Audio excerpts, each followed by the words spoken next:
ladies and gentlemen. Welcome to episode 334. Shout out me. Ooh. November 23rd. Shout out Tex. Shout out BMO and you. 33-34. 2025. We are the Millie Goats. I'm AK. Edge is here. Tex is here. J-Vi is on his way here. Let us be the first to wish you and yours a happy National Cashew Day. Speaking of nuts, how about the Rams putting theirs all over the Tampa Bay Buccaneers right now? This is a complete and utter shellacking. And Chris Collinsworth in the booth has so much lotion all over himself. Insert all the Randy Marsh memes. He is talking about how Stafford, they thought he wasn't going to play, and he's his agent, and he's looking left, and he's looking right, and he's looking down the middle, and oh my God, Chris Collinsworth. Shut up, dude. His back was never hurt. You don't just miraculously, all of a sudden, my sciatic's gone. No, that's not how it works. Okay, Chris Collinsworth, Matt Stafford, I'm on to you. Matthew, I'm sorry. You can't even Google Matt Stafford without having to type in Matthew Stafford. Anyway, all right, so that's the way to start a show right there. You want a Matt Stafford rant right out of the gate? Matt Stafford and sciatica and all this other stuff. Yeah, I don't even know what doctor talk. Anyways. It doesn't matter. Tex, how you doing, buddy? Are you Undertaker gift right now? I have never been riding higher than I am right now for the Cowboys. There's never been a time where I've been more excited about Thanksgiving Day. There's never been a time that I have wished for a Cowboys Thanksgiving game. There's never been a time that I've been so excited about the end of November for Cowboys football as I am right now, because I am feeling really good, boys. I'm feeling you're feeling really good. You're looking really good, and then you know they're going to let you down. That's what's going to happen. I got to check the schedule, but I feel like that the Eagles are going to lose to the Giants next time they play them, but they have to play them again. Jameis are scrappy. We're going to get into that, but Jameis. Give me a Jameis Winston Giants team any day. That was the most electric football all week outside of Cowboys. They were shocked by Jackson Dart, and they get to watch Jameis Winston. Incredible. Hey, we're playing inside, but we're outside. Oh my gosh, dude. That guy. I hope he never retires. I hope he plays longer than Tom Brady. Oh, Lord. Look, this is the football episode. It's a football mega show on Sunday nights where we go through college football and we go through the NFL. We talk about picks. We talk NFL Week 12, college football Week 13. We're going to get to all of it. Lots to talk about. We also want to say it's one of the greatest weeks of the year, boys. Happy Thanksgiving week. Yep. By the time people listen to the podcast, if you're listening to the podcast, subscribe, rate, review, like, all that stuff. And if you're listening to YouTube, just click the subscription button. Oh, they've already lost to the Giants once.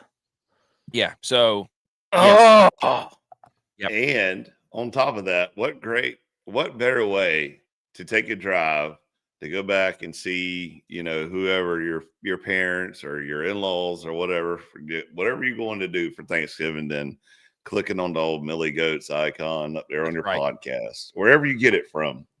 And just let us go for a ride, would you? Go, baby, because we're going to put out a show this week, too. I don't know if we're going to do it Wednesday night or maybe record it Tuesday night because I have to travel Wednesday. So we're going to have to discuss that.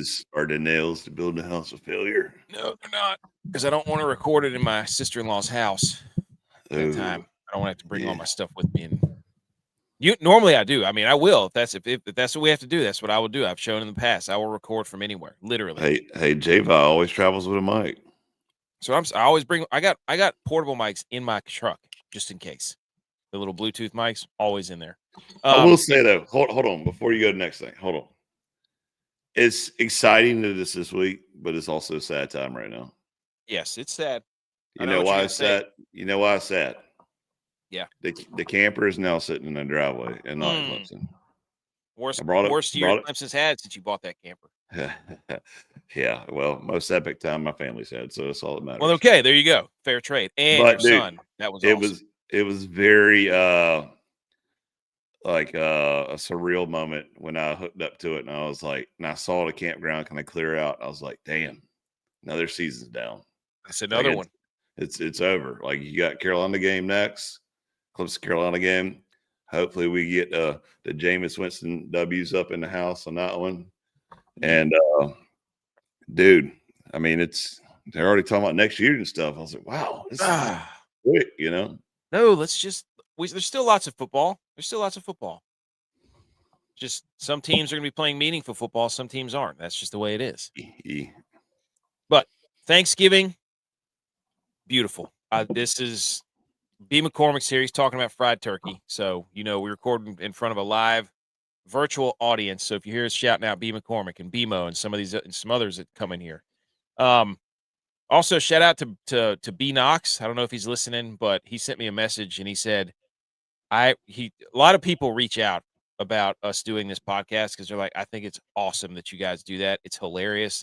I love that you guys still have all that creativity and the will to hang out like that. I'm like, every time somebody sends me one of those messages on social media, if somebody I haven't talked to in years, that they find it reconnects us with that person. That's right. Like it really does. That's why we do it. That's why we do it. It started another group chat with TJ and Josh where it's like they were on the show laughing at us and we're laughing at them. We're yelling at each other. Now we got a group message and we talk about football on Sundays. It's like the whole point of the show was not to be like most people are like, you guys, why do they give you guys podcast equipment? It's like, it's not for you. It's for us. Yeah. For us to meet together twice a week to yell about our teams. That's what it's about. You're more than welcome to decide what infiltrates your ears. Yeah. Right. And if you don't like it, hey, it's not for you. It's not for everybody.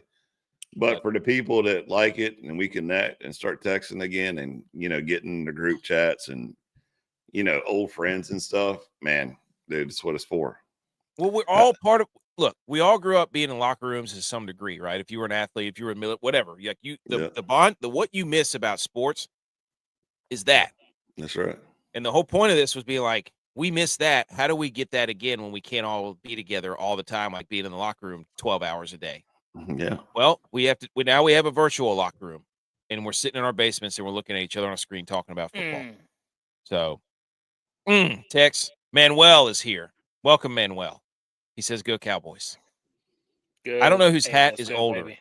I don't know whose hat is older, mine or Texas, but I'm pretty sure they're probably around about 20 to 30 years old. Yeah. Speaking of mine's hats. older. I think mine's older because I was a fan of the Cowboys and I got this hat before you were ever a fan of the Niners. So I was a fan of the Niners whenever I was, 7 or 8 years old. Nope. It was 94. So that put you at what? 7 years old. Maybe 7 years old. Maybe 7 years old, buddy. But you were mentally much younger. Look, speaking of hats, shout out Third Go right here. The little Tigers logo right there. Third Go is the old unit, old South Carolina Air National Guard, flying F-16s. Shout out. For those of you that don't know, it's usually 2 goes a day until some jackass pilot or some asshole in the op says, hey, we're going to do a third go, and everybody's pissed and tired and hungry. So shout out to the boys at the South Carolina Air National Guard. Let's go. And thanks old Rob Tool there for the hat. He came over to the camper last night and drank a couple cold beers with me and talking about old times and the brotherhood that's in the military. And, of course, we start texting people and they're fans of, we got a buddy that's a Florida Gators fan. So we had to text him and tell him how crappy his team was. And, we got another buddy who's a Alabama fan. So we text him and tell him how crappy his team is. And it's just great, man. It's one of those things. That's what football's all about. It's all about it, man. I mean, veterans better than yours. That's all I need to know. Yeah. Veterans and people that, played sports before. It's just something about where nothing says, hey, you're my brother, and just let me talk absolutely shit to you. Yes. God, stop me. That's right. If I'm not talking trash to you, we're not friends. Hey, look, there you go, Edge. Everything, y'all. Raw. Let's go. Cannon. What's going on? Papa John's up in here. Manuel's from Austin, Texas, by the way, Tex. Papa John's here. He says, what's better than the Texans defense winning versus Josh Allen or the Cowboys overcoming a 21-point lead to win? Papa John, we got a Bills fan who's not here. He's not showing his face yet, but we also have a Cowboys fan who's right here. And for me, I think it was the Texas defense absolutely destroying Josh Allen. That was so funny, dude. To watch him be as dominant as he was last week and to be completely neutralized, watching the Bills just get just smoked. So, but there you go, Candace from Moody, Texas. Nice. So, man, we're having a good time in here. Let's go. Let's get to some football. Come on. First, B. McCormick, Christmas. One of these days, you're going to get one of these hats. We got a couple of these hats left. Reach out via social media. Just go to the Millie Goats anywhere, either Instagram or Twitter. Any of them. We got these hats for sale.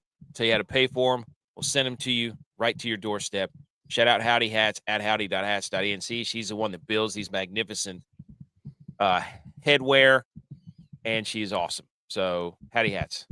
Okay, where do we start? We have to start somewhere. I forget. Hold on. We have to go somewhere. Oh, we go to our teams, ladies and gentlemen. For those of you who are just tuning in, shout out B. McCormick. He's giving Tex a hard time. We talk about our teams first. I don't know why. We won. We not even just a win. It was a comeback win, a decisive win, a defensive win, an offensive win. We won. I mean, we beat the crap. There was no movement of the ball at all by the Eagles in the second half. Dude, I'm gonna lay down a pretty quick synopsis of that game here in a second. But for everybody who's tuning in who's new on YouTube, we're gonna give you a little rundown here. I'm AK, so I'm a 49ers fan. I don't have anything to talk about. Niners play tomorrow night. Revenge game, CMC, Bryce Young. Now the Panthers looks like they're going to get a shot to lead the division, not up in the 49ers' house. We don't have to talk about that game. J-Vi is a no-show right now. The Bills. In other words, we'll talk about it on Wednesday night once the Panthers smack him. There he is, dude. There he is. Tex and ButchP are Cowboys fans. DYLON, who pops in from time to time, he is a Vikings fan. Edge is a Panthers and Clemson fan, and then we're all App State. Go, P. McCormick. There he is. Thank you. We're going to talk. Hey, we're going to give you a hand for B. McCormick. The cream always rises to the top. Woo! Look, here we go. We're the Cowboys' massive comeback win. Do we want to go Bills first, or do we want to be sad or happy? Do we let Tex gloat and then rain all over J-Vi? No, let's go Bills Mafia. I want to hear the sadness. Let's go. Okay, all right. Here what's we go. there to be sad about? What do you mean? What's there to see? Hold on now. We still have the whole season in front of us. We're still in the playoffs. What's there to be sad about? I'm not living in the past. This happened 4 days ago. I moved on. App State won. I was done with football for a couple days. I quit football. But now I'm back because App State won. And what's there to be sad about, boys? We've moved on. The grass is still greener. And the Bills are still in the playoffs. We have the whole season in front of us. We hold the keys to our own destiny. You are that meme of that dog just peeing all over the floor right now. You're that gif of the dog just pissing himself in a puddle of his own piss right now. The Bills are in shambles. They lose 23-19 at Houston. And my gosh, is that the biggest ASS kicking you've ever seen on a Thursday night? Daniil Hunter and Will Anderson. Pretty bad. They were eating lunch in the Bills' backfield the entire night, dude. I mean, Will Anderson is a football player. Freak. No, they were eating lunch off of Sean's butt cheeks. I mean, it was like one of those weird Japanese dinners. They undressed him, laying out there eating sushi off of. Oh yeah, dude. Yeah. Look, eating right off of his body. I'm telling you this right now. This is who is to blame for this, and it's the University of Wyoming. Exactly. I have that slide. Because the University of Wyoming decides the Bills have a Thursday game, so J.A. will have a couple days off. Let's retire his jersey. Let's be honest here, boys. J.A. 1,010% deserves to have his jersey retired, although he didn't have that great of a record at Wyoming. But you can't retire people's jerseys until they're done playing. True. It's just a fact. So the fact that they sabotage. Didn't Shedeur have his jersey retired as soon as he graduated? And look at him. And they sabotaged our game against the Texans. And you know what? The icing on the cake was Wyoming lost their game too. Serves them right. How do you lose a game on retirement day? Here's the question: was it senior day? Wyoming's too? Fault. If they lost a senior day game too, that's bad. Wyoming's got to rethink their jersey retirement process. Well, they may never get anybody to retire. They probably got excited, but that's not the question at hand here. Here's the question at hand: has Josh Allen? I mean, his wife said he's more than a football player. He said his wife said he's more than a football player. But also, did he get what he wanted? He got an MVP. Is that what he wants? Is that what he wanted? Does he not want the Super Bowl? No, Is he wants the completely Super content Bowl. about the He name on knows the what the back? Super Bowl means to Buffalo. He wants the Super Bowl. He knows what to say. I mean, he says all the right things. Honest to God's truth. Honest to God's truth. This is how I really feel about it right now because I'm still a little upset about it. Is I think that the Bills have an Andy Reid in Philadelphia situation. I think McDermott's run his course here, and you can't. We're you wasting can't let Josh Davis Mills Allen. go down the field as a defensive head coach. If you're the head coach and you're the play caller, you can't let the backup quarterback go down the field in a minute and 20 seconds and score a touchdown before half. I mean, that decided the game. Yeah, that was it. I get it. The Texans scored 3 points in the second half, and you don't want to, put it on the defense, but him not getting a stop or at least just 3 points right there at the end of the half, the Bills aren't winning the middle eight. In all three losses, we're not winning the middle eight. We're losing the turnover battle, not winning the middle eight, and we just haven't gotten better. We've done nothing to improve our team. We've had the same offensive line for 3 years now, and they've given up more 3+ game sacks, 3 sacks per game more times this year than we have in the last 2 years combined. Dawkins looks slow, and Spencer Brown was playing hurt. I mean, that guy couldn't push. On that one sack, he tried to shoulder the guy down to the ground because he couldn't extend his right arm. Cat. Like he was a cat. And he was hurt. He rubs up against you. He was hurting our team. And they finally realized that and took him out. But it's just, How about that fourth down call when they handed James Cook the ball 7 yards behind the line of scrimmage? And that's the thing is like McDermott is calling plays for the defense now, so you can say whatever you want, but he's not fully tuned into what the offense is doing. So I'm sure he saw those 4th down, 4th and 2. He's like, y'all need to go for it. And nobody on the offense was playing to go for it. James Cook was running off the field. And then it's like, then he had to run back on the field. Josh didn't get to play until 16 seconds left to go on the play clock. The headset shuts off. So it was just a scramble mode. We should have called a timeout, regrouped, and ran a decent play call instead of just trying to run, counter up the middle. It was so bad. The defensive Danielle Hunter and Will Anderson have been in the backfield all night, and you run a delayed counter. Yeah, I asking for. It was just miscommunication, and I think that happens when I don't know, heat of the game, your head coach is calling plays and worrying about that, and I don't know. I really truly feel that we have an Andy Reid in Philadelphia situation. Where's your Super Bowl? What I mean by that is Andy Reid was great in Philadelphia. He took them to NFC Championship multiple times with McNair. But eventually it just ran its course there without a Super Bowl win. Now, he did make it to a Super Bowl. We haven't made it to a Super Bowl, but sometimes it's, you can be a great program builder, but you can't take them to the next step, similar to James Franklin and Penn State. And it's just sometimes things run their course. The problem is our owner's not going to fire anybody. He doesn't get rid of anybody. He's had the Sabres GM for like 6 years, and the Sabres hadn't made the playoffs in 14 years. They scored 8 goals the other night, though. But they haven't made the playoffs in 14 years. They've had the same GM for 6 years. Well, I was like, dang, Sabres put some goals up. The question is, has McDermott had a losing season? I think his first year they had a losing season. The question is where's your Super Bowl? That's how they got Josh Allen. Where's it at? Do you think there's still Where's our Super Bowl game? Are you still thinking Super Bowl this year? This is normally a part of the season where we start to get, the wheels start going a little faster. This is like where we start to play harder. Josh starts to run the ball more. All AAA. Josh starts to run the ball a little more. So this is about the time of the season where those motors start revving up. But we play the Bengals in a couple weeks or next week. No, we play the Steelers next week. Then we play the Bengals. Then we play the Patriots. We have hard games that we're going to have to be up for and win. What about Houston? Can they make a run?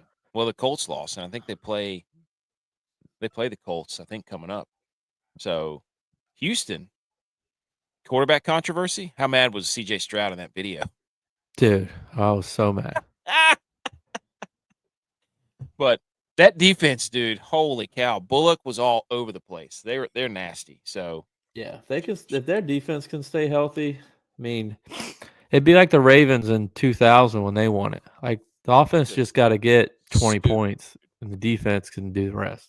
Stupid. So, anyways, Bills lose. That was hilarious. Anything else? Edge, Tex? Any other questions? Bills related? Do the Bills have a running game? Yes. It's the best part of their offense. Yes. They do. They lead the league in the rushing. Second is the Bears. I was looking it up. Who's the team's leading rusher? Cook. He's got over 1,000 yards already.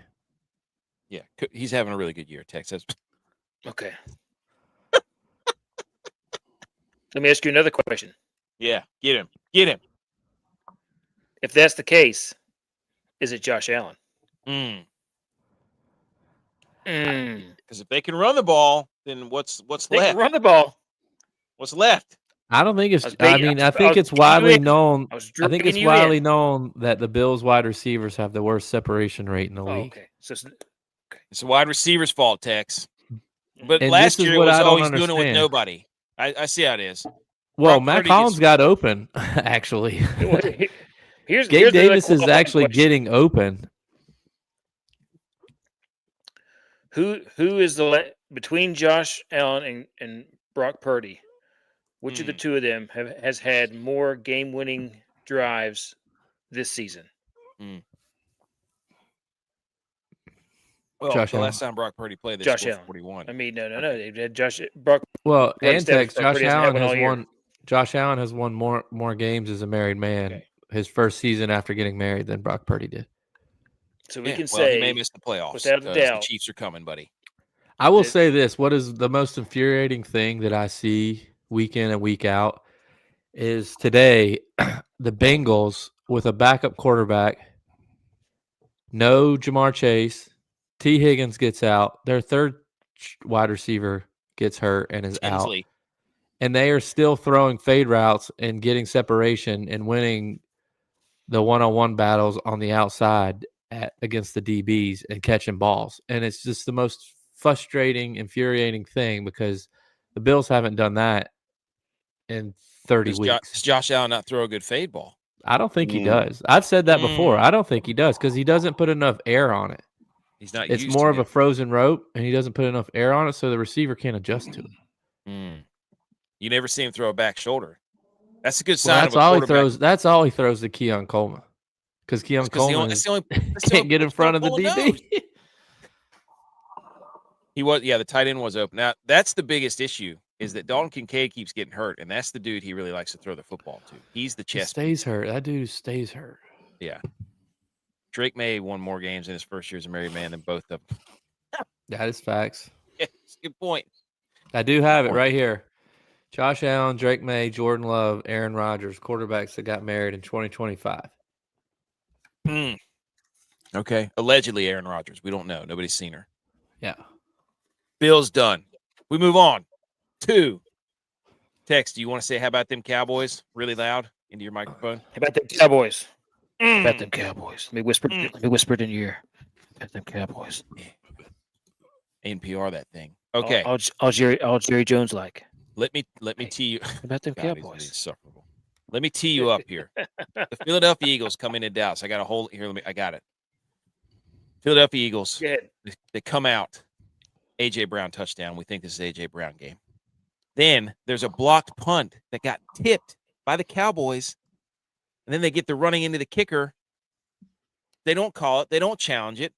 Eagles get the ball. They go down. They score again. Kevontae Turpin fumbles. All hell is breaking loose. The wheels are coming off of Dallas. It's 21-0 before you can blink. Dak throws an interception on the on the goal line. Horrible throw. He's trying to get a touchdown to CeeDee Lamb. That was after a false start. So the Cowboys are imploding. Everything's going to crap. Dak almost throws another INT, and then he did throw an INT. So Then the refs miss an offensive pass interference against CeeDee Lamb because Dak dropped it in the bucket. Okay. Then we get the comeback starts. Okay. Dallas, George Pickens in triple coverage. Absolute man-child of a catch right there. Up above three dudes, towering and levitating above everybody like football Jesus. Then Saquon gets the ball punched out. Then we get a muff punt by Philly. All-time effort play. J-Vi sent the video from that guy Clark. Yeah, dude, he got trucked to start the play, knocked down again, pushed down again, and then comes back and dislodges the ball with a textbook tackle. That play will be shown in every single special teams meeting tomorrow. It's exactly what you want out of a special teams player. Dude, incredible. It was awesome. Well, if you're going to save your season, it's got to come from the something game ball. like that. Then you had CD drop the touchdown pass. They miss a 4th and goal. Everybody's scratching their heads what they're doing on that 4th and goal. You remember that? Yeah. Idiots. They throw like a little dirt pass to Jake Ferguson on the goal line. And then Philly, they don't get anything done. Dallas comes down. Sick play design to George Pickens to free him up at the end of the game. They run a motion with Kevontae Turpin from left to right. As soon as they know it's man coverage, he snaps the ball, and the man coverage that's on Turpin runs into Quinyon Mitchell. George Pickens catches the slant, gets into field goal range. Brandon Aubrey nails it. Tex, how you feeling? The end of that game was nuts. 24-21. Cowboys win. 5-5-1. Eagles 8-3. Everything in the first half that could have gone wrong went wrong. And I'm thinking to myself, I'm driving home from Raleigh. I almost don't even want to turn the TV on whenever I get home because I'm like, man, 21-0. Do I really want to do it to myself? I'm thinking, no. The boys need this game. They're going to come back and win. Feel it. So I turn it on. I'm like, all right. And so I settle in for the second half. And they come out and score. Then they score again. And I'm like, all right. And I'm at this point, I make my son, I'm like, hey, man, this is a pretty good game now. The Cowboys are making this game. He's like, okay, I'll watch, but they're probably going to beat the Cowboys anyways. Like, all right. So then I made him sit there and watch that whole game with me. And he's been recruiting cousins. He's been converting them to Eagles fans. So he's got his little brothers now Eagles fan, and his little 3-year-old cousin who's now an Eagles fan. And we ripped their heart out tonight. So it made me feel really good as a father and an uncle to know that I stomped on those boys' hearts, just like every other Eagles fan's heart. So who's watching that game, who's out there, oh, the birds fly, Eagles fly. You know what? Die, Eagles, die. Dude, that game was awesome. The fact that the Eagles didn't score, they scored 21 points and didn't score the rest of the game. Hey, question, J-Vi. Dak for MVP? No. He's been benched twice already this season. He has been benched twice. Get out of here, dude.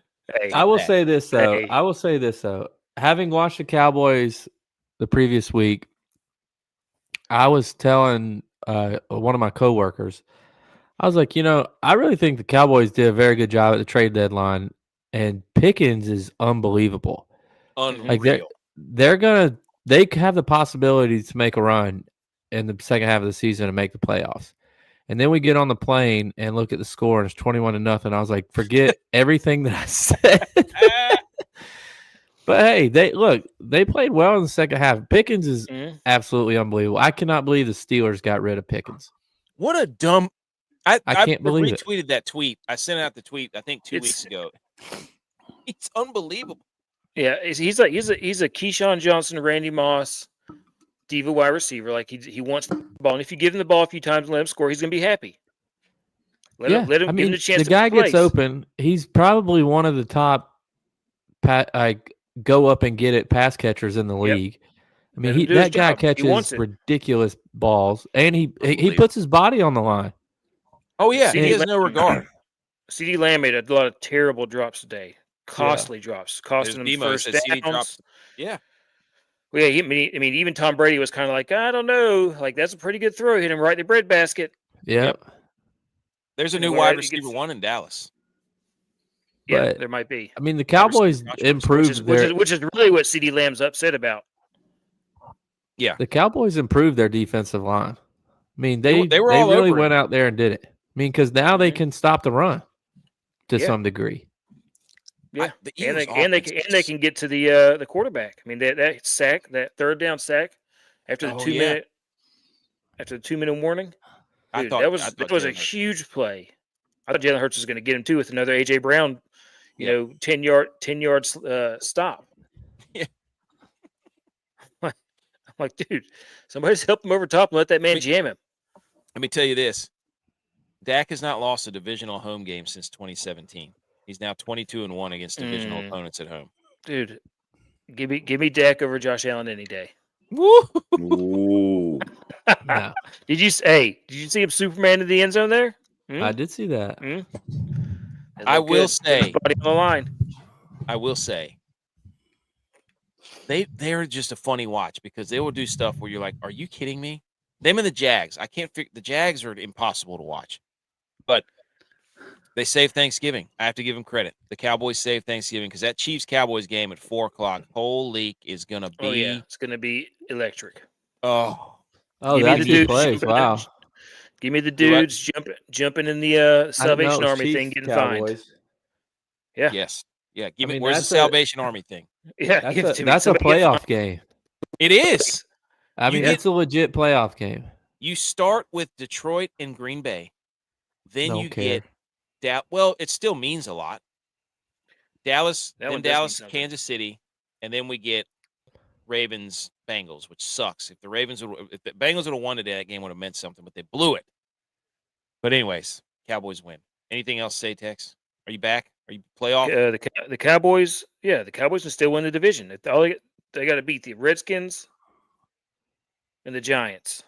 Okay. Because if they do that, they win the division. They got to win more than 2 games to win the division. No. That's it. They've already played everybody. No, he's talking about the just straight up divisional record. Yeah, you can have the best divisional record. Doesn't mean you win the division. Record. We win the division. We win out. We win the division. Idiot. Dude, we got the best divisional record. We win the division. How about the 49ers then? Will you admit that they're the best team in the NFC West? No. Because they have the best division. Okay. All right. The Rams are. No, by Texas logic, the 49ers have the best divisional record because they beat the Rams. No. Well, I already proved that wrong. They're not better than them. But they're not better than them. They are. They split with them. Okay. Next up is the Vikings. Really not much to say about this game. I wrote down a few things. JJ McCarthy stinks. This game was 10-6 at half, and JJ McCarthy threw 2 interceptions. If you're a Vikings fan, it's over. Is it over? DYLON said that. DYLON said JJ McCarthy's not the guy. Whoa, we have it in text. Quote. You got to put quote. Source. Oh, what happened to Baker? Baker's out. Oh, no. Teddy Bridgewater game. 50 burger. Teddy Burgers. Look at him hyped up. I think they benched Baker. He's back there getting killed by this. Hey, Teddy, go back out there. Anyways, the Vikings, this game stunk. Their offense is awful. What was that interception? I didn't see. I saw you commented on it. It was bad. He sidearmed it, threw it right to the linebacker. Oh, hey, guess what, guys? Jordan Love was 14-21 for 139 yards. Mr. MVP, Jordan Love. They ran the football all over him, though. I don't really know what else to say about this game. Anything else? Vikings are done. They're in trouble. Again, release JJ McCarthy. Send him, let the 49ers sign him, rehab him, and then Kevin O'Connell can pick him up later. How about that? Baker is hurt. He hurt his shoulder. Gosh, Matt Stafford. I can't watch Matt Stafford play. Okay. Edge. Carolina or the Panthers play tomorrow night, so you're off the hook for that. But Furman, Clemson, win for the purple. Yep, for the purple, for state championship. Well, technically, South Carolina beat Coastal. It's the upstate championship. Okay, yeah. Go ahead. It's the upper state championship to go to the state championship. That's right. Yeah, I mean, Clemson did great. I'm a firm believer now that if Cade is winning and having a good time, he is a great quarterback. But if you punch him in the mouth and you get after him and, he can't connect, he's the worst quarterback on the planet. So, I mean, they look really good. It was Herman. It wasn't like it was, LSU or anybody else that whooped our asses this year. Okay. But still, they barely beat Western Kentucky. yeah. Well, you can't win them all. But it was a good win. It's just glad that we walked out of there with a W because it can make you nervous sometimes. I think Randall and TJ Moore had a great game. So, like I said, it's when Cade's on fire, he's on fire. When he's not, we're gonna take an L that game. So I didn't realize he was a senior. I thought he was the junior. Yeah, I know. There's a lot of seniors on Clemson right now. It's gonna get worse. How could it possibly get worse? No, well, I don't know, man. We'll have to see. Maybe we can hit up the portal finally. Holy cow, dude! Well, that wasn't the highlight of the game, dude. I was gonna say the portal came to Clemson with the highlight of the game in the upper deck and right in front of you. Right in front of you. That was awesome. And he made it on the big screen at the stadium too. Phenomenal. Let's go. Yeah, I'll send y'all that video here in a second. But the tops off, PD Pablo twirl it around your head like a helicopter has entered Clemson. Thanks to Oklahoma State, the original creators. What a movement! What a movement! And then finally, App State, our boys, Black Saturday. Big win against Marshall. Shout out Marshall with the 61 stickers for Sean Clark on the back of their helmets. Classy move by them. They also were the first game after Helene last year. This was the 2005 National Championship reunion game, 20 years. Couldn't be there. I will not miss another one of those, I'll tell you that. And it delivered. Yes. Awesome pictures. Shout out TJ, Josh, all those guys for sending pictures. But they win on a walk-off field goal. Not walk-off, but an electric fourth quarter. The way you describe walk-offs, it was a walk-off field goal. But electric fourth quarter, they block a field goal, and they kick a field goal to get the lead. Just the place is going nuts. We're storming the field. Couple of late turnovers. Yep, a couple of late turnovers. Storm I'll fielding. say this. I had on Saturday, I mean, I was working, so I was kind of watching the game on my phone while I was working. I had quit football on Saturday. The Bills get lost on Thursday. My bets lost on Friday. And App was losing on Saturday. I had quit football for the year. I was like, I'm done. I'm just not going to watch football anymore. And then App sent out the line, reeled me back in.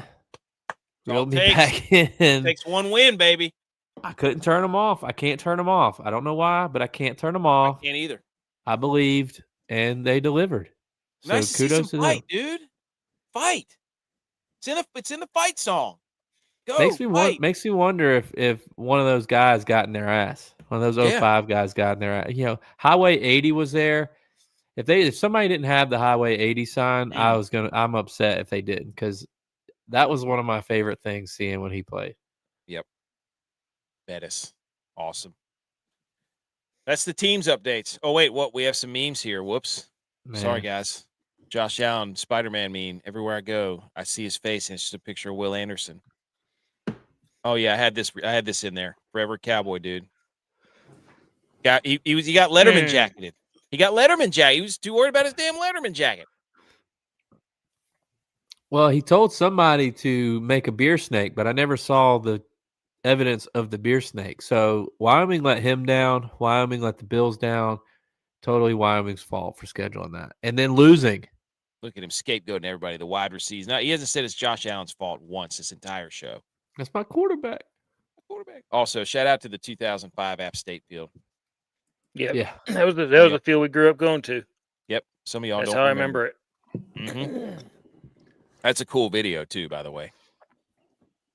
All right, let's salute some college. That's it for the team. So let's get into college football, and then we will talk the NFL Week 12 rundown. So let's do all our college football stuff. We're gonna hit the salute your sports. Everybody,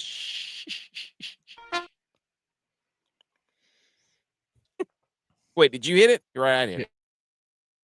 You hit it. Do it again.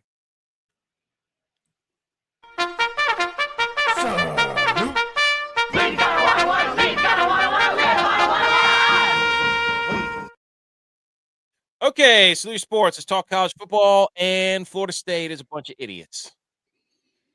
Mike Norvell coming back for 2026 for On 3. I think it's a smart move. Florida State is in desperate need of him. You're biased. He did great work for the program. You know, they got that huge win this year over Alabama. Oh yeah, everybody forgets about that. Yeah, I think he needs to stay there and go ahead and sign him for a 10-year contract. Jimbo Fisher. Is his agent the same dude who was Brian Kelly and Jimbo Fisher's agent? But might be, but go ahead and sign him because he's doing great for Florida State. Also, hey, by the way, I called that one. Benedict. Other college football news. This play from the Wingate Benedict game was absolutely insane. Oh, I saw that. Did you guys see this? I saw that. Insane. Benedict was down 24-0.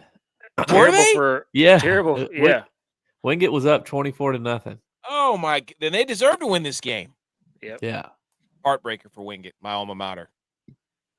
So I text y'all and asked y'all what happened about it. I didn't know. I had to look it up.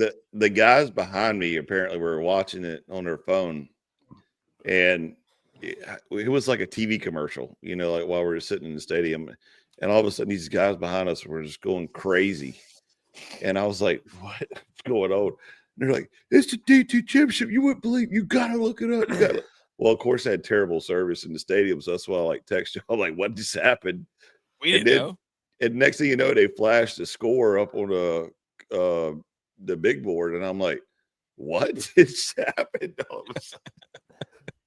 Dude, those poor guys from Wingate. Holy cow! It wasn't the championship. This is the first round of the playoffs. Also, shout out Big Cat. Every year every time the year ends in 5, a running back wins the Heisman. Notre Dame guy. Yep. So if you want some signs to point to Jeremiah Love, who is a freak show. He had 8 rushes for 170 yards. It's like insane. 30 yards, 20 yards a like carry. 20 yards a carry. That was a blowout game, dude. That was terrible. Awful. Syracuse stinks. And then finally, the last bit of news for you in the games: LSU's finalizing an offer of roughly $90 million for Ole Miss head coach Lane Kiffin. In addition, the Tigers would be offering roster cash worth about $25 million annually. It's not confirmed though until after the Egg Bowl. Well, they're just finalizing an offer. They're not. That's just the offer they're going to give him. Right. I mean, He's Ole an Miss can idiot match if it. he goes. He's an idiot if he goes. Yeah, I would agree, and I think it's a great, almost epic chess play by Lane Kiffin to sit there and say, "Hey, LSU, just send me an offer. Let's just talk about it."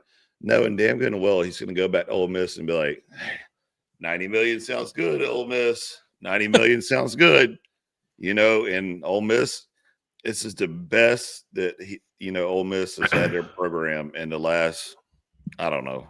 He hasn't done anything. It doesn't matter. When has Ole Miss ever been relevant? When Eli and Patrick Willis were there. Yeah. Hell yeah. And how long ago was that? Early 20 years ago. So 25 years ago. They need motivation right now. And he's bringing a little bit of life into the washed up old school SEC team to make them relevant again. I just don't think he's doing anything. Like, he wouldn't be doing anything at LSU that he's not doing right now. Look, like he has one loss, and he has one loss this season. I mean, there's who's to say they don't make a run in the playoffs and win it all this year? Like, I just think that it's causing Outside a of lot of money. distraction for his team. Yeah, I mean that's the only thing that benefits. But like, what he doesn't need more money. Tex, what are you doing right now? Jesus, Dude, we got- Tex. Thanks, dude. We got There was a noise. There was a noise. I'm trying to dude, just straight up Thank crotch God you had camera. pants on. hang on. No. There's a noise. I gotta go look at something real quick. Hang on. God. There, you also forget too, though, that there's a reason why Coach Saban left Lane Kiffin on the tarmac and said, "You can find your own way home." Like, so he's good, but he obviously ain't great, to make it an elite program. He's not a Dabo Swinney, he's not a Brett Venable. Okay. He's got a lot of growing to do. And So many other Clemson coaches, a dude from Virginia. Tony Elliott, Name all. Frank Howard, let's Tommy go. Bowden. I remember Tommy. But I think, it's like I said, it's breathing life into Ole Miss program, who for years have not been good, and they're excited about it. They're finally getting excited about football again. So he's going to stay. He's just going to get paid while he's there. It's a brilliant move by him, though. $90 million, dude. Holy cow. Crazy. Over That's how what, mad though? LSU is. Over 10 years? Over I don't 5 know. years? Like, No, he's going to be the highest paid college football coach currently right now, whatever it is. So it'll probably be the next 5 years. What if he just goes to Penn State? Wait, no. Nah. They haven't hired anybody. No, he won't leave the SEC. He likes all the sorority chicks and cheerleaders. What's he gonna do? He hasn't done it. Well, he doesn't care. He didn't care. So, all right. Here are the top 5 games that we gave you for Week 13. J-Vi. yeah. We start off with game number 1 on Friday night. Whenever you convinced everybody to sweat with you, sauna. You gave us the sauna. I wrote no convincing argument. I wrote Hawaii plus 2.5. And they got boat raced. Well, look, I believed in Hawaii because they were coming off a bye week. UNLV had just played an overtime game against Utah State. Friday night game in a dome, so there's no weather for Hawaii. And look, Hawaii doesn't play well on the road. Hawaii plays well at home. So I just have to remember that moving forward. Well, it doesn't take much for me to get hyped up about Hawaii. I'm always like, just tell me anything. I don't care. Like Hawaii, they had steak and chicken last night for dinner. Oh, I'm in. Hawaii. Give it to me. They had 98 yards of offense in the first quarter, then 98 penalty yards the rest of the game. They didn't score in the second half. They hurt themselves. And by the way, what a joke of a halftime show. They pre-recorded this thing to play at halftime. Be a real football show. FS1. Game 2 was Montana State versus Montana. That game was, I watched like the last half of that game. It was incredible. Montana State just ran it down their throat for like the last 6 minutes of the game. And they knew it was coming. Montana couldn't stop it. That's the worst. Yep. That stadium is awesome. Yeah, it is. That's my favorite place that we ever play. Yep. That was awesome. Southern Cal at Oregon. I don't know how Oregon's winning anything. They lost like half their offensive line. They have no wide receivers. They run the ball. Dominated. They're physical. I told y'all that. I said Oregon's going to be physical against USC. They're going to hit them in the mouth. They're going to win. You also said the game was going to go under. Well, I didn't realize they were going to score that many points. Dude, that dude for USC, the wide receiver, Lemon. Yeah, Lemon. He's a good player. Also, Dante Moore made a clutch throw late to the tight end, Sadiq. Absolute laser. Layered it between the linebacker and the safety over top, right up the seam. That was the one that broke the over or the under. That was a hell of a throw. So that was game 3, and then game number 4, the ACC. ACC is just, I don't even know what to compare it to at this point. It's so stupid. Nobody wants to win. Absolute colossal chaos is what ACC stands for right now. It is. And people like this conference, nobody wants to win. It's a joke. I'm like, these games are incredible because you don't know who's going to win. There's like, instead of like, you got to get your brain out of this old college football mode of we need a dominant team and just be like, The ACC's nuts. I have no idea who's going to win out of the top teams. Nobody. Look, speaking from the resident ACC fan of the group here, why do you think for my picks every week I left ACC and went to go pick SEC games? Because they're predictable. Because you never know in ACC what's going to happen. And like, I remember even looking at this, I was like, oh yeah, George. I don't know. Pitt's It's a pretty trap dirty game for Georgia Tech. Yeah, and I was like, nope, I'm not saying that. I'm not taking it. And I was shocked. Georgia Tech's defense stinks. They were down 28-0, and then 28-14.5. They get the ball back, and then Haynes King pulls a Dak Prescott and throws a pick six. They're going in to score to make it 21-28 coming out of the half. And then he throws a pick six. It's 35-14, 14-point swing.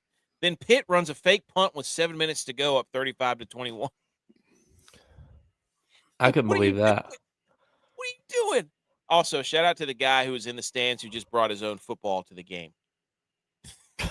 Should have closed while he had his own football.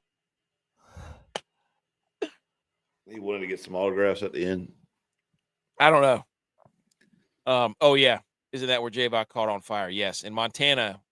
I'll never forget. I've been on mute. So what's Oh, worse, bringing your own baseball glove to a game as a grown man, or bringing your own football to a game? Bring your own baseball glove. Catch Yeah. it with your bare hand. Yeah. Or in your beer cup. Look, bringing your own football to a game is just a power move because nobody else is doing that. Okay. That's power move. You can play catch with the guy in that next section.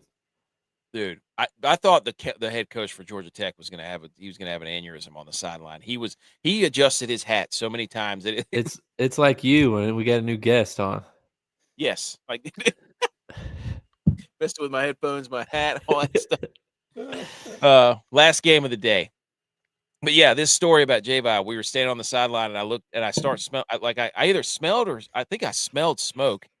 Well, And it happened after I went out there to kick a field goal, and the field goal got blocked, and it squirted off to the right. So I'm running over there, and I think I'm going to get it. Like all I see is open field of snow, me, and the ball. So I'm thinking I'm going to scoop and score. As I go to scoop, somebody comes from behind me and pushes me, and I slide from about the hash mark all the way to the bench because it had been snowing. And so I get there, and I'm like trying to get all the snow out of my jersey and my pants, and I'm freezing. I'm all shriveled up. So I'm like, I gotta go stand by the heater. I put my sweatpants on. I stand by the heater, and AK comes over there. He's like, "What's that smell?" We looked down. My whole pant leg was caught on fire. It was like a bowling ball in his pant leg. It burnt my leg hair. It burnt my pants. I had a big hole in my pants. It was like the worst 5 minutes of my life. Unbelievable. Did you stop, drop, and roll with pads? The thing about it is, like, what you don't understand. We used the about towels. We had to hit the towel. We got the towels.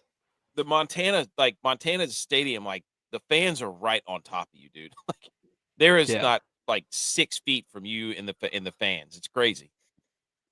So, and then the final game was BYU at Cincinnati. BYU just bullied them. Yep. They just ran the football right down their throats. So, and BYU's defense is actually good. Their offense is not that great, but their defense can play with anybody. It's Satterfield and Coach Glenn. True. Also, shout out to BYU for your tight end being number 20 and your quarterback for being number 47. Shout out to that running back too, the LJ Martin guy. He's a good back for BYU. I love BYU's jerseys at night because that blue just pops. It does. You're right. It's like neon blue. It's crazy. Yeah. Also, other football news before we get into our picks of the week. Yale beat Harvard. I don't know if you guys saw that. Killed them. Harvard was undefeated. Like they were 9-0, having a historic season. They lose to Yale, and then Yale gets the auto bid for the first time ever for the Ivy League into the FCS playoffs. Wow. Mm. It's about never know, dude. You got to peak at the right moment. Shout out to Duke for running the fake field goal to beat UNC. Credit to us for putting them on the upset advisory. Kansas State. Did you? Yes. Dude, yes. Duke's on it every week. No, they were until they kept winning, and I was like, I can't stop. I can't keep putting them on there. And then I was like, finally, this is my chance to try to do it again, and they won again. Also, Kansas State, Utah. that game was insane. Yeah. The last 2 minutes was absolutely nuts.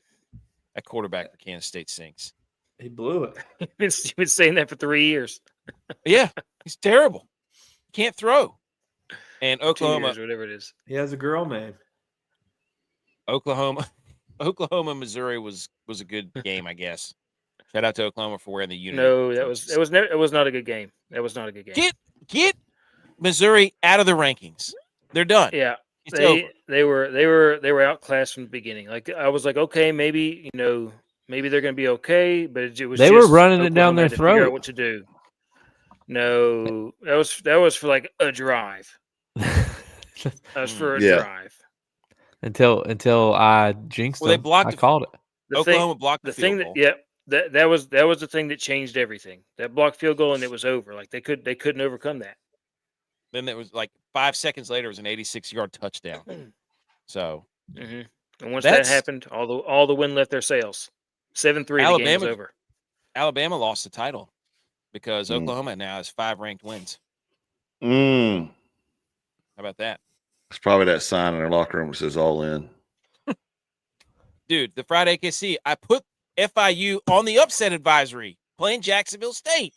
Wow. I believed in you, man. Is that senior night? I don't know. No, I think if FIU. Good point here. No bowl for Belichick.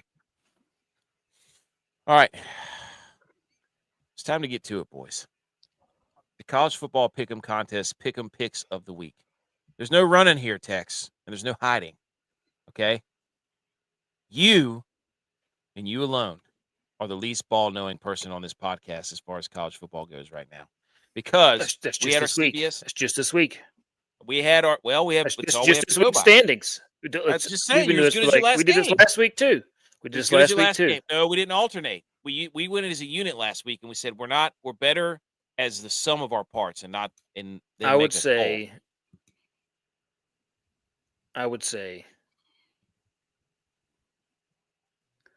Okay, sounds great. That you. Oh, you're gonna blame me? Picks. Yep, that was on you. Nope. So we start. Here we go. So we had the noon slate where we alternated, ladies and gentlemen. We had college football pick 'em CBS. We don't pick the 15 games. We get 15 games and go through and we pick all the games. Early slate, we had Arizona -6.5. Check. We had Iowa State -4.5. Check. Blowout. Oklahoma, blowout. Miami, late cover, incredible. Shout out Miami. And then we had some sandbagger, some jabroni, some what's a who's it, who comes in here and says, you know what? Louisville, rebound game on the road against SMU, who's still in title contention. And they got shellacked. What do you have to say for yourself, J-Bye? Well, I have to say, as I was playing the statistics, nobody in the ACC wants to win. Look at all the other favorites in the ACC that were picked other than Miami. I mean, Georgia Tech, they didn't win. So I went with the underdog. I was thinking SMU still in contention. What should they do here? Because they're in the ACC. They should fumble it. Louisville's going to beat them and just screw up everything else. So I went with how, if it was like which one goes next, I picked the one that's supposed to go next. But it didn't happen. I was wrong. Do you feel bad that we were 4-1? No. Because I finished strong. It's not about how you start. It's about how you finish, and I finished strong. Do you have anything to add, Tex or Edge, of his pick to Louisville? We tried. I told you no. Yeah, I tried to warn you, but you wanted to stand firm. So you said ponies like 5 times. I remember that. Yeah. You picked them ponies. Yeah. And you didn't. You picked the Cardinals. You winter, dude. Birds don't fly well in the winter. They fly south. They were playing in south. I was about to say they fly more in the winter. That's right. They're not. They go away from their home. Yeah, Louisville was on the road in Dallas, which is south of Louisville. It all makes sense. I had the right. Look, it was the right pick. It was a bad game. No, it wasn't the right pick. It was a terrible pick. They got beat by like 30. Next round, we had Houston. Bunch of scumbags playing not to lose the game. Losers. They lost. Who did they lose to? TCU. Yes, TCU. The Battle for Texas State first ranked win by TCU since they made the college football playoffs. The kicker missed 2 field goals. That's no excuse. But the coach got soft. The Wegman had a huge run to get him into position, and then they do inside zone. We're going to tie this thing and take it to overtime. The kicker, left, gone. He stinks. They lose. Unbelievable. Michigan, big 2 red teams lost. That's right. It was not a day to be a red team. Michigan wins. They cover the 13.5. Kentucky, Tex. Whew, buddy. Oregon covered. They're 9.5. They beat the wheels off USC. And then ButchP picked Texas 10.5. They covered against Arkansas. But Tex, Kentucky. Got throttled by Vandy. That one, yeah, that was never even close. The other game though, the Georgia Tech game, I don't think any of us expected that to happen. I did. It's a trap game for Georgia Tech. They play Georgia next week. Well, Narduzzi did say. And nobody wants to win in the ACC. He said he didn't care about the Notre Dame game. He said, if we win the next 2, we're fine. We'll be right where we want to be. And he's right. The final round, BYU, they smoked Cincinnati. They were favored by 2.5. Tennessee, oh my God, did they beat Georgia? They beat Florida like crazy, dude. Wait, didn't you have that as upset alert? Yes, I did. Who doesn't know ball? We're the next slide is upset alert. It's upset advisory, by the way. It's not alert. Didn't you pick Nebraska when I sat here on the show and told you not to pick Nebraska without the starting quarterback? That was one of my worst picks I believe I've ever done in my life. That was I'm definitely regretted that. As soon as I saw the score on the stadium there, I was like, yeah, I'm gonna eat crow for this. And you are. You came in here talking, blowing, huffing, puffing your chest. He was like, what's going on? And I was like, I picked Penn State for this game, or I picked Nebraska for this game, and Penn State. You cut it on and cut it off, didn't you? I was like, dang it. Yep. You got a chance to go 3-0. I did, yeah. I know. And then Butch P had Utah. They were favored by 16.5. The best part about the Utah game was they didn't cover, but they came back and won. Yeah, and again, I think they covered the 16.5 in the second half. I mean, that should count. If you cover what the spread is in at least one of the halves, it should count. Well, that's the same way with Houston and Utah. I mean, I was picking them to win, but they didn't cover the spread, so. Well, so overall, 9-6. So we're back to 500. So we're back to 15-15. We rallied. You're welcome. No thanks to Tex. Hey, we got a great, as in the words of Maru, we got a great opportunity this week. Shout out Utah State, by the way. Playing bully ball with Fresno. Shout out to their quarterback. He's a dog. Anything else on the college football pick'ems? No. Any final text? Do you need to give a state? What do we need to do? Do we need to We need to get back on the horse. I mean, what is that? Like it was get back on the horse. It's rivalry week. It's rivalry well, I week. mean, you decided that you and Jameis should switch from over and unders. What's next week? Like, if you stink up next week, are we just cutting you out of the pick'ems? Yeah, I tell you what. If it's my fault and I have the worst record next week, I will take a 1-week hiatus. And Edgemond can pick all my picks. Okay. So just 1 week. Yeah. You bequeath your picks to Edgemond. Yeah. That means championship week. It's he doesn't get to pick. The first round of playoffs. Yeah, that's right. Championship. No playoff T. That's right. You're putting it on the line. You're putting the playoffs on the line. Putting the playoffs on the line. You just can't have a losing record. The best thing about this is you can't have a 500. I can't have the worst record. Okay, fair enough.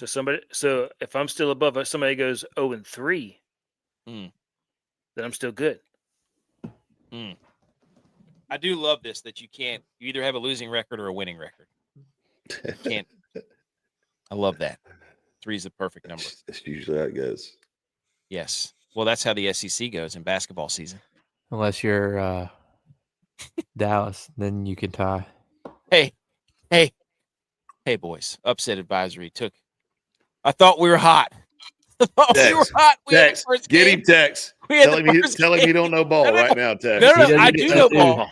He does No, know no. ball. Listen, I know listen. ball. AK is over here talking. I knew this was going to happen. I'm sitting there thinking he's about to do this, and he's about to have like a 1-5. And I was like, yep, there it is. AK doesn't know. You know what? If AK has less than a 500 record next week, I get to pick the upset advisory. You're gonna be upset alert. You're gonna be upset advisory. I'll be upset advisory. Look at his record for the year, Tex. He's 27-45. Well, it's worse now. It's 28-50. I didn't update it. Word, dude. That's terrible. That's Picking all dogs. It's like 40. That's 48%. That's 48%. You're just as bad as Bear was on ESPN College Game Day back in the day. Upset alert. This is not picking the spreads. It's the same thing. No, you're trying to call your shot and you're missing. Yes, I'm saying I think these teams are going to get upset. This is different than just picking regular games. No, dude, Northwestern is hot right now. Dude, don't try to lawyer yourself out of this. You dropped the ball. Montana State's really. No wonder I forgot that they could run the ball on anybody, literally anyone. It doesn't matter. You could put the freaking Houston Texans out there. Montana State's going to run the ball for 250 yards. I knew for a fact that 3 of these were not going to happen. Yeah. So I picked Florida State to be upset by NC State, and they were. NC State won that game, and I was like, here we go, 6-0 week incoming. But Minnesota misses a freaking field goal to tie the game against Northwestern. Wrong. Montana State crams it down Montana's throat. Wrong. Jack State, AKC, the fried memes. FIU, man. They lose. Jacksonville State lost. Come on. Tennessee, I chose them to lose. They got smoked. Tennessee, they smoked Florida. Duke, I put them on there like almost 5 weeks in a row. I think they rattled off 5 wins in a row and got back into the ACC title contention. I took them off the thing. They lose 5 in a row. I put them back on. They run a fake field goal. Upset advisory needs a real gears changing. Anyways, that's upset advisory. That's what happens when you let the committee, aka, pick games.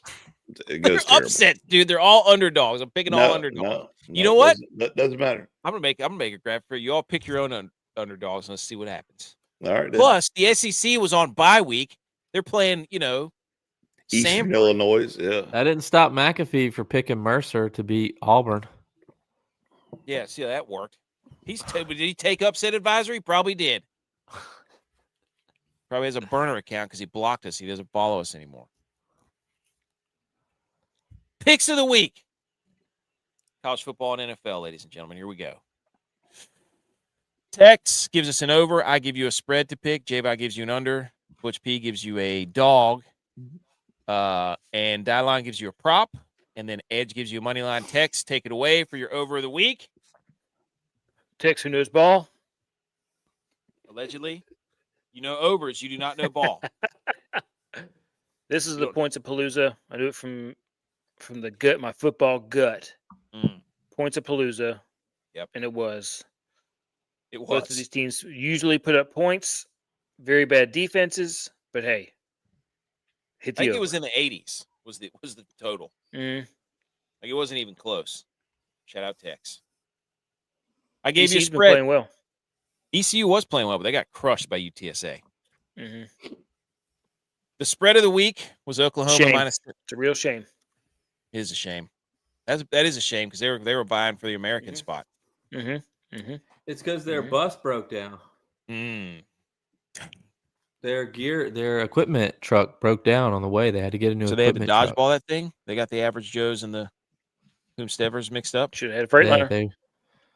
They were their steer wheel busted on their grip truck. Their steer wheel. The steer wheel on their grip truck busted. Yeah. Dang, hope they didn't run out of brake fluid or blinker fluid. Shit, I messed the joke up. It started with a B. I gave you Oklahoma minus 7.5 is your spread against Mizzou, and that was the biggest slam dunk of all time. Biggest slam dunk of my life. They're going to keep trotting Mizzou out there, bloodied and battered and be like, here's a ranked team for somebody to beat. That almost didn't happen. I mean, Mizzou dropped a touchdown catch. It doesn't matter. It happened. It was a lock.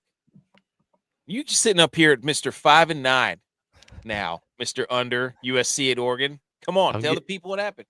Look, I'm getting ready to get hot. Look, here's what happened. You don't have any more time. There's no more games. What happened was, sometimes it's not about where you're at, it's where you're from. And I forget that occasionally because I look at these two Big Ten schools playing in the Big Ten, physical, run it down your throat, ranked opponents vying to play in the Big Ten championship, having a chance to play in the Big Ten championship, making the playoffs. This is going to be a gritty, hard-nosed fought Big Ten football game. What I forgot was these were two Pac-12 teams playing. The Pac-12 just throws it all over the yard and runs up the score on everybody. So They put about 80 points on the board. And look, right play, bad game. Look, you Scooby-Doo memes yourself when they take the mask off. It was Freddie taking the mask off, but he was like, oh, shit, there's a Pac-12 logo under there. Yeah. Yep. Butch P, we talked about that one on Wednesday's show with Buffalo plus 2.5 in Miami. They got blown out. DYLON got an overtime nugget from the Cardinals-Jags game where Brissett went over 239.5, so he moves to 9-5. Edge, the money line of the week. Look, me and J-Vi both told you that Tennessee was going to walk the dog on Florida. This game was over at halftime, and for some reason we had the committee try to put them on upset alert.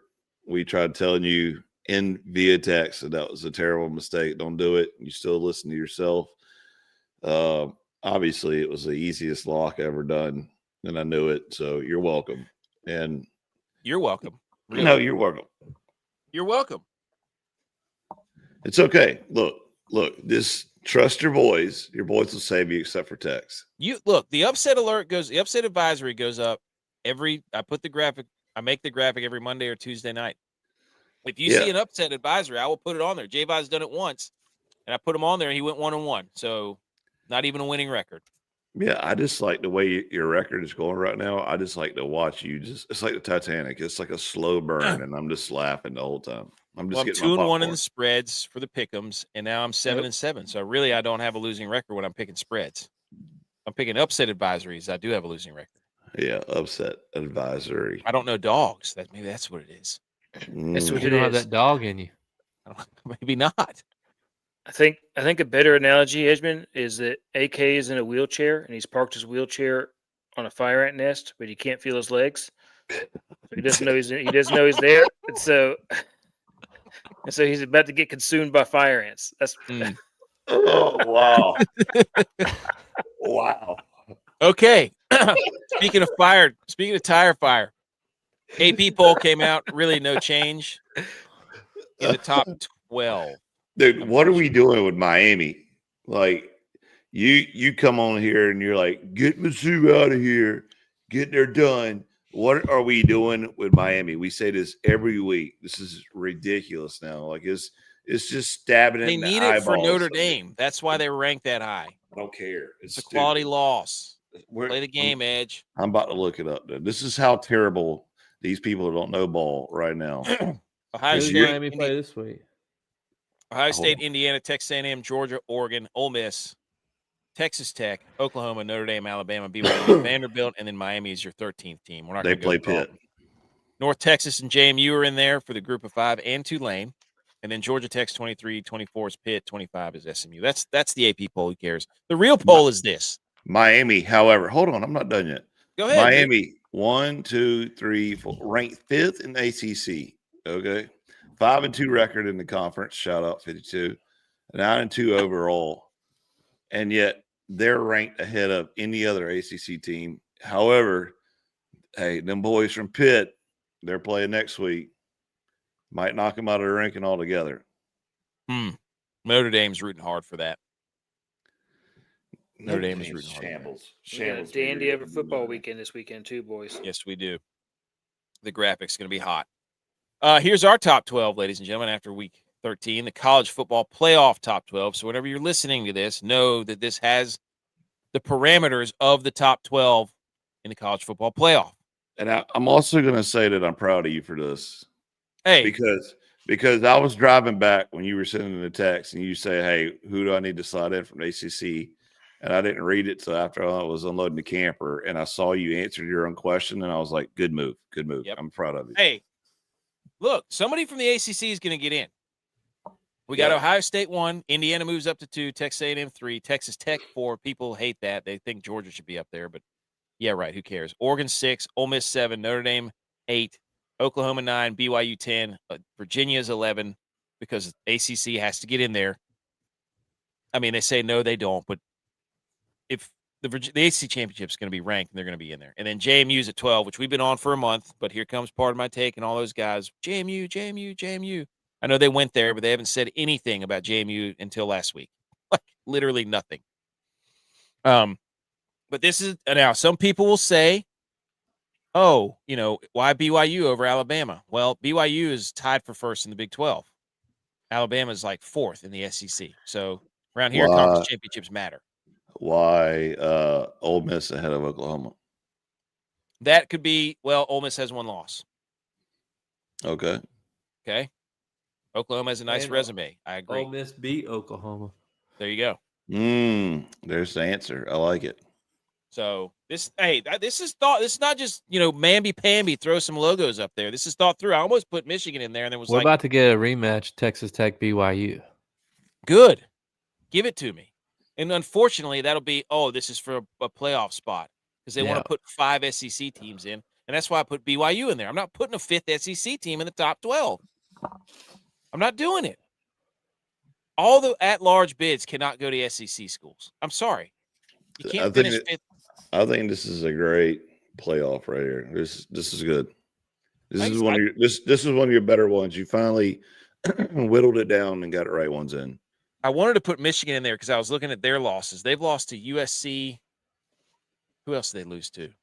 That was first game of the season, right? I can't remember. No. I wrote it in there. They lost to Oklahoma at Oklahoma. Yeah, there you go. So their 2 losses versus Alabama's 2 losses are better. So my Michigan should be ahead of Alabama. So I was going to put them in there. I was like, dang it, no, we got ACC needs a representative. They get 1 because Georgia. If Michigan wins this week, do they play in the Big Ten championship? I think so. That game's gonna be huge, but versus Indiana. Is that going to be on your upset alert, AK? I don't know. They've won 4 in a row. Could be. Stay tuned. You don't want to be on that graphic. Maybe you do. We'll see who's favored. What do you think of this top 12, guys? Fair? It's your better ones, yeah. It's fair. As my granddad used to tell my grandmama this, like whenever it was a decent meal that she cooked, she's like, "You didn't do too bad on that one. I'm proud of you." And that's exactly what you did here. You didn't do too bad on it. See, it only took me 13 weeks to figure it out. There you go. Ohio State is a 10.5-point favorite at Michigan. Upset alert. Upset advisory. Too late. Okay. That's the top 12. Now time for the fastest 15 minutes in sports where we just run through the NFL scores, the remainders that we didn't talk about, and pick out some notes and such as the Buccaneers continue to get throttled by the Rams. Okay, let's hit the electric guitar.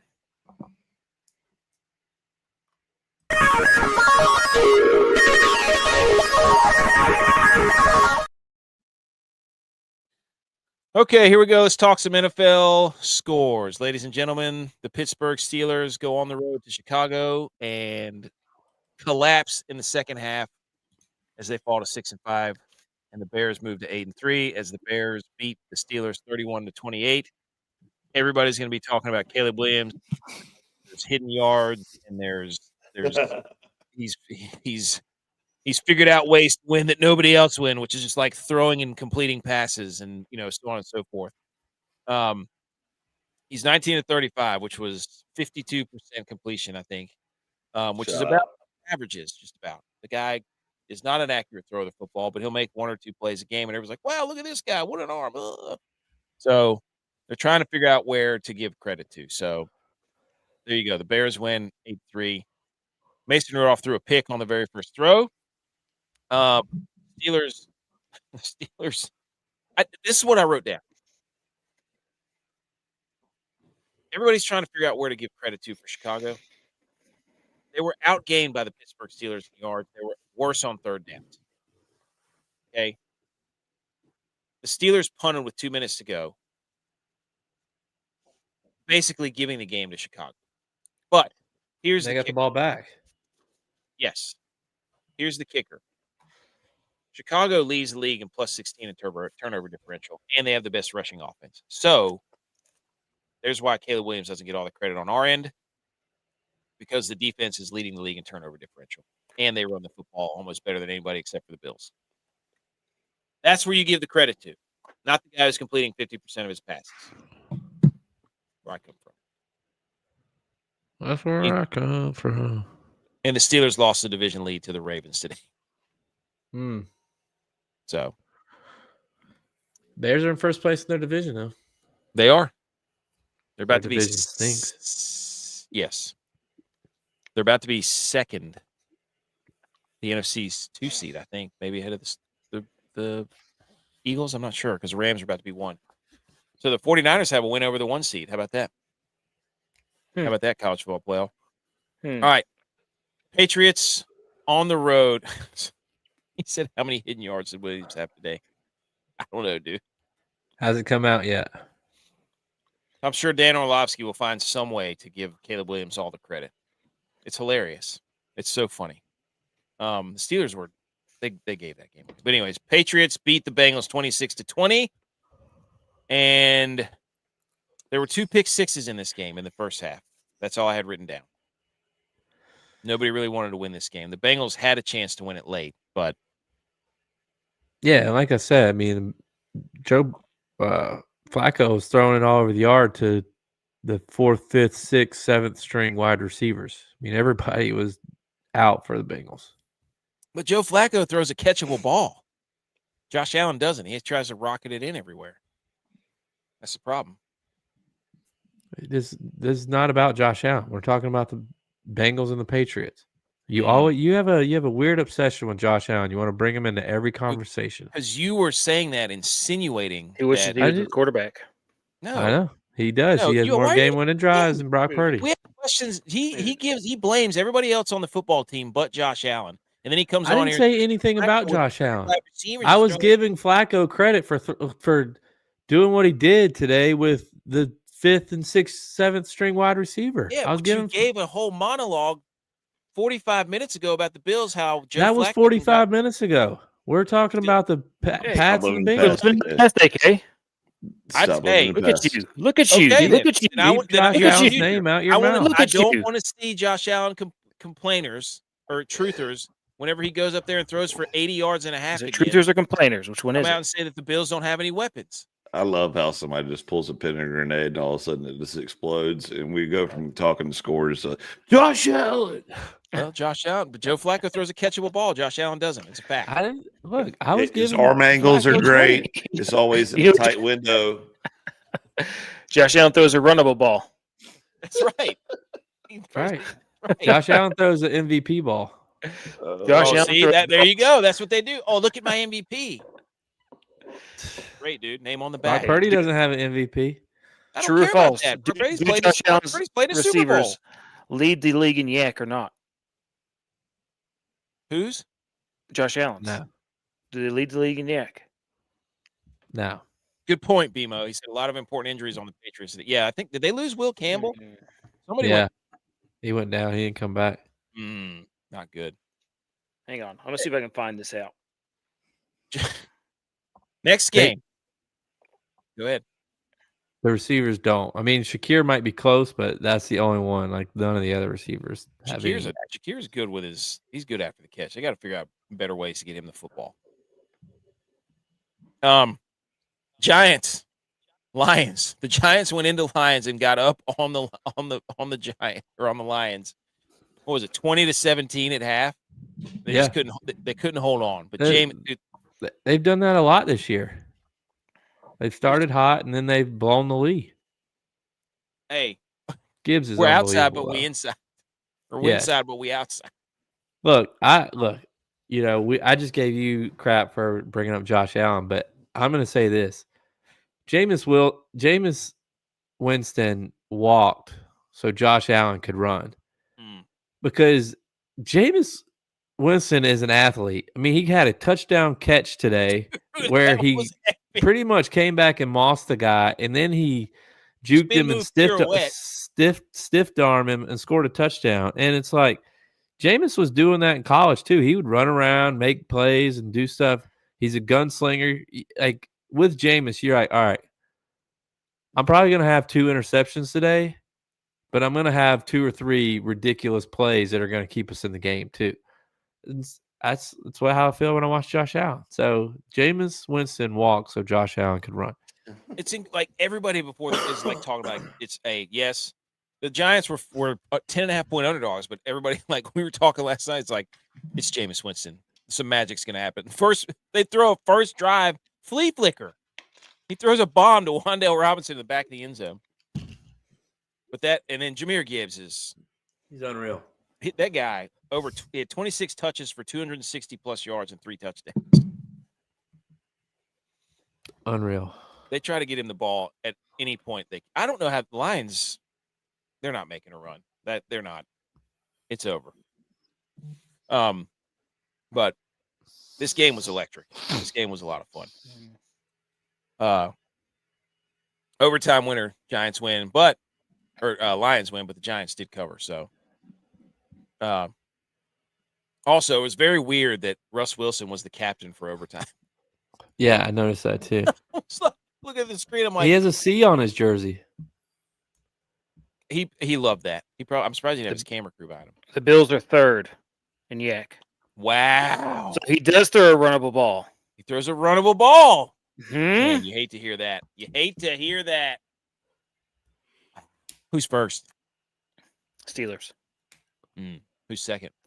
Lions. Wow. And then the Bears. Josh Allen is in the same breath of Jared Goff, Aaron Rodgers, and Caleb Williams. Mr. Yak. Hey. And the Raiders are 5th. Mr. Yak Daniels, Geno Smith. That's the company you keep, Josh Allen. That's right. People be writing when you don't write back. Right. Hey, we're not inside, but we're outside. What do you say? Next game. We're not outside, but you're inside. We're not outside, but we're inside. How can you be a player about to start a game and your quarterback says that? You're just like somebody says something after they're like, yeah, tell us. Yeah, tell us. Oh, hey. Did he bring his briefcase to this game? Unbelievable. Seahawks beat the Titans 30-24. That was the only thing you have to say about this game is Jackson Smith-Njigba's out. He's outrageous. Yeah. Oh, hang on, wait a minute. Buffalo Bills are saying I had it wrong. I had yak per completion. Yak yards. The Lions are first and Bills are second. Runnable ball. Wow. This sounds like Super Bowl to me. Tables have turned. Mm-hmm. But yeah. What an effort by the Titans to cover. They were plus 13.5. They never quit. And they covered if you bet the Titans. Good for you. Also, shout out to the punt returner for Tennessee. That's his second punt return in 3 games for a touchdown. And JSN has the most receiving yards in a season for Seattle. And there's still like 5 games left. Crazy. All right, boys, here we go. Colts, Chiefs. Big time game. CBS. Colts just fell apart at the end. But it's Daniel Jones. What do you expect? Well, that's the thing. Everybody who's in the Chiefs corner is looking at it and be like, oh, see, the Chiefs took down the Colts. And it's like, you're the same person that built the Colts up to say they're the real deal. And it's like, it's Daniel Jones.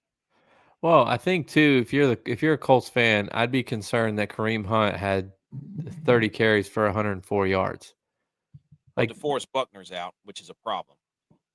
Yeah, well, yeah. But, the Chiefs don't run the football. They run little screens and gadget plays as their run plays because they can't run the football very well.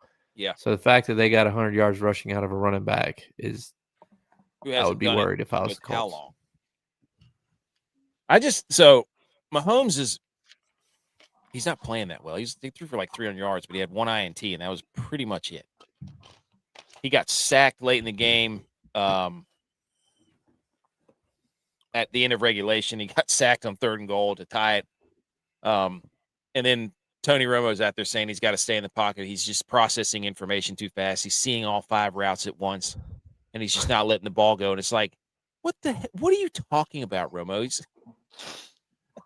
He's too advanced. He's gone too far. He's an idiot, dude. But the Colts blew it. They had 14 unanswered in the 4th quarter and overtime. You just can't do that. At some point, you got to put some points on the board if you're the Colts.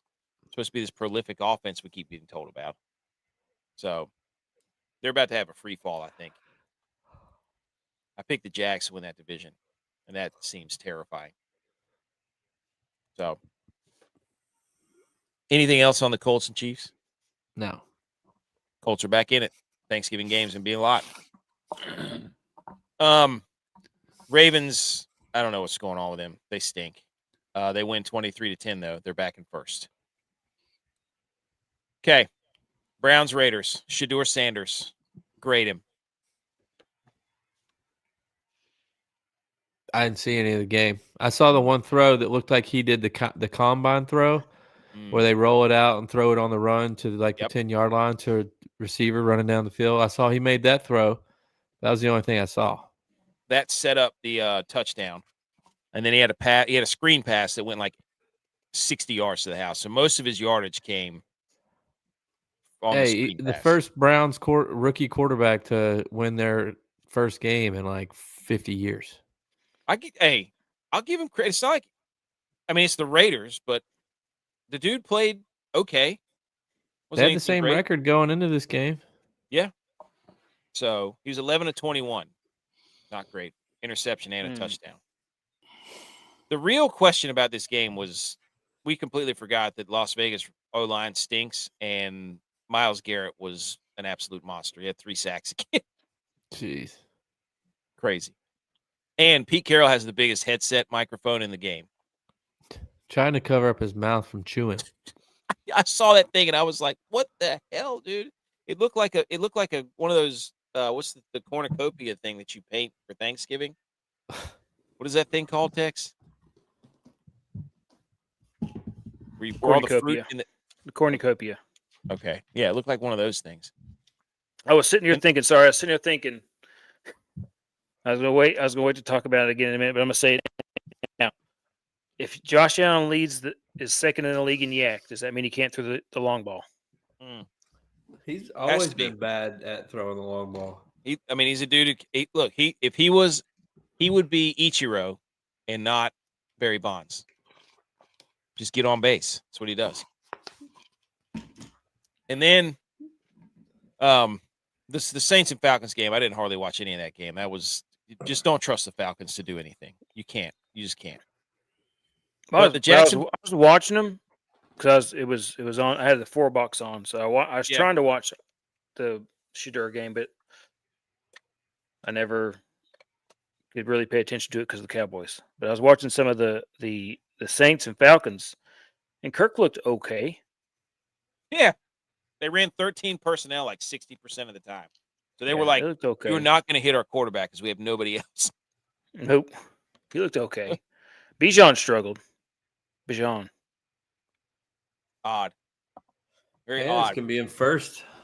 Well, he couldn't get through. It's like he couldn't get through the line because I remember there was one play where he tried to go through the line and had to go backwards almost to try and get around, but he just struggled. Bijan. The weirdest game, dude, of the day was the Jags and the Cardinals. Dude, Trevor Lawrence stinks. I'm sorry.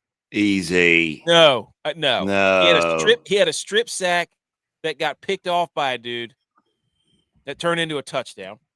He was 3 of 8 for 51 yards in the first half. He then threw a red zone interception when it was 10-14. They could have had the lead. Then he threw another interception. And then Liam Cohen, whenever it's 4th and 1, they're up 3 with a minute left from the 15 of Arizona. He decides to go for it, and they throw a fade ball into the corner. Lawrence had 4 turnovers, dude. He kept giving the ball back to the Cardinals. At this point, I don't know how they keep winning games. I have no idea how they're 7-4. Because when you watch them, you're like, I don't know. I don't get it. So he stinks. He stinks. Shout out to Jacoby Brissett, another 300-yard game. Is Chris Collinsworth retiring? I don't have my volume up. 500th broadcast. Okay, never mind. I don't know. That was a whole weird montage. Oh, it's his 500th broadcast. Yeah. I'm like, what in the world is going on here? Did he say he's retiring or what? But that was a weird thing. But anyways, Jags win. They're 7-4. So, and that's the fastest 12 minutes. All right. Anything else, boys? I did have a couple of hang the banners, but it's up to you if we want to do that or not. I'm going to bed. Okay. Agreed.